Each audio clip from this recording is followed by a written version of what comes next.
Сәлем баршаңызға. Сіздермен бірге Айжан, менің YouTube каналыма қош келдіңіздер. Бүгін біз сіздермен маковый пирог дайындаймыз. Өте дәмді пирог. Ең алдымен тестасын дайындап аламыз.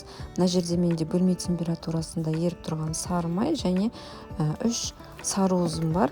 Ақ уызымызды міндетті түрде сухой ыдысқа салып қоямыз. Одан біз болашақта меренге дайындайтын боламыз. Сары май, сары уыз және қант үшеуін жақсылап араластырып аламыз.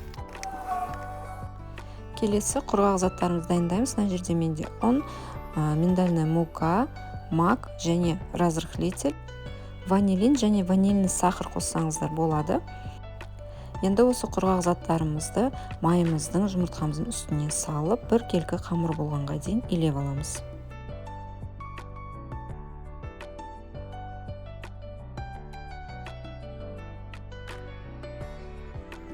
Міне бізде осындай қамыр шығады. Меренгамызды дайындап алғанға дейін мешочкке салып, холодильникке жібереміз. Құрғақ ыдысымызға белогымызды салып алдық. Енді көпіргенге дейін миксермен миксерлейміз. Көпіре бастаған кезде қантымызды жаймендеп салып отырамыз. Аппақ плотный меренга болғанға дейін миксерлейміз.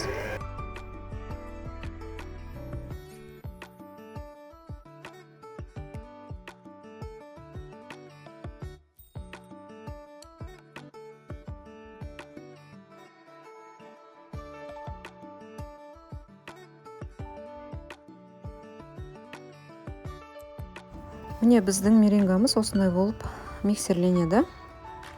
Кукурузный крахмалымызды салып, астынан үстіне қарай меренгамызды басып алмай, жақсылап араластырып аламыз.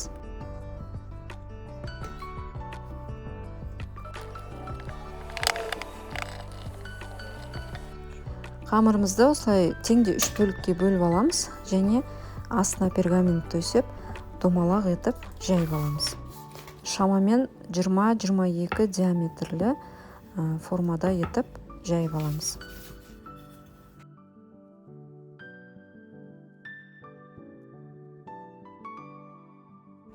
Енді қамырымызды осындай 22 диаметрлі формамен ойып аламыз. Шетінен шыққан қамырларымызды да қамырымыздың үстіне жабыстырып, бір тағы да кішкене жайып жібереміз. Сонда бізде домалақ қамыр шығатын болады.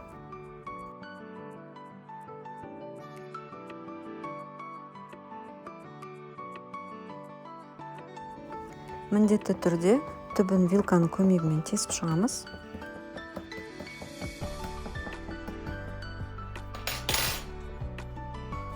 Қамырымыздың үстіне осы меренгамызды теңде 3 бөлікке бөліп жайғастырып аламыз.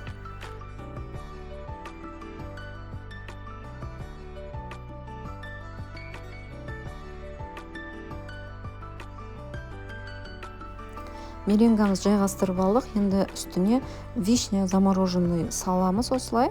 Ортасына кіргізіп. Вишня немесе басқа да жидектерді қолдана беруге болады. Бір келкі етіп барлық бетіне вишняларымызды салып шығамыз. Енді пирогымызды 170 градуста қызып тұрған пеште шамамен 20-30 минут аралығында пісіріп аламыз. Келесі кремін дайындаймыз. Мына жерде менде творожный сыр, осыған қантымды салып, екеуі біріккенге дейін миксермен миксерлеп аламыз. Келесі сливкимізді құйып, плотный крем шыққанға дейін миксермен миксерлейміз.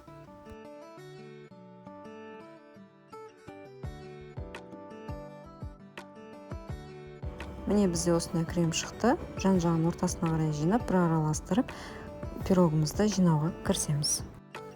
Подложкамызге бірінші пирогымыздың бірінші слойын саламыз және кремімізді теңде 2 бөлікке бөліп, бірінші бөлігін салып жағып шығамыз.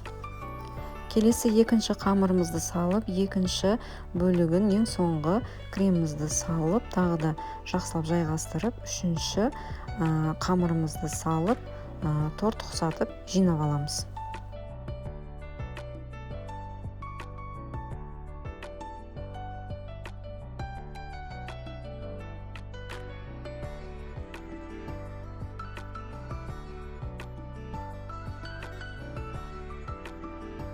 соңғы қамырымызды үстіне қоямыз. Біздің пирогымыз дайын. Кемі 4-5 сағатқа холодильникке қойып қоямыз. Міндетті түрде жасап көріңіздер. Комментарий жазып, лайк басуды ұмытпаңыздар. Менің каналыма тіркелуді ұмытпаңыздар.